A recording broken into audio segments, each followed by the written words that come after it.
تلنگانہ کی اصل opposition BRS کے کارگزار صدر KT راما راؤ نے کہا کہ اگر لوگ کانگریس کو ووٹ دیں گے تو ایسا ہوگا جیسے حکومت کو ان کے گھروں کو گرانے کا لائسنس حاصل ہو جائے گا۔ انہوں نے پارٹی ہیڈ کوارٹر تلنگانہ بھون میں BRS پارٹی کے بورابنڈہ ڈویژن کے بوتھ سطح اجلاس سے خطاب کرتے ہوئے سوال اٹھایا کہ ریونت ریڈی اتوار کے دن غریب افراد کے گھروں کو کیوں گرا رہے ہیں۔ انہوں نے یاد دلایا کہ ہائی کورٹ نے ماضی میں چھٹی کے دنوں میں کسی بھی قسم کی انہدامی کارروائی کی اجازت نہیں دی تھی، مگر گاجولہ رامارام میں چھٹی کے دنوں کو دیکھ کر غریب افراد کے گھروں کو گرا دیا گیا۔ انہوں نے کہا کہ آج گاجولہ رامارام میں اور کل بورابنڈہ میں بھی گھروں کو گرانے کی کارروائی ہوگی۔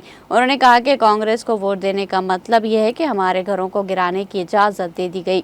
انہوں نے تنقید کی کہ کانگریس حکومت کا بلڈوزر صرف غریبوں کے گھر پر چلتا ہے، بڑے لوگوں کے گھر پر نہیں۔ انہوں نے کہا کہ وزیر اعلیٰ کے بھائی اور وزراء نے حکومت کی اراضیات اور جھیلوں پر بھی گھر بنائے مگر انہیں نہیں گرایا گیا۔ انہوں نے کہا کہ ہم نے حیدرآباد کی ترقی بغیر کسی رکاوٹ کے کی 42 فلائی اوورز تعمیر کیے۔ انہوں نے کہا کہ راہل گاندھی کو یہ انہدامی کارروائی اور BRS حکومت کی ترقی نظر نہیں آتی۔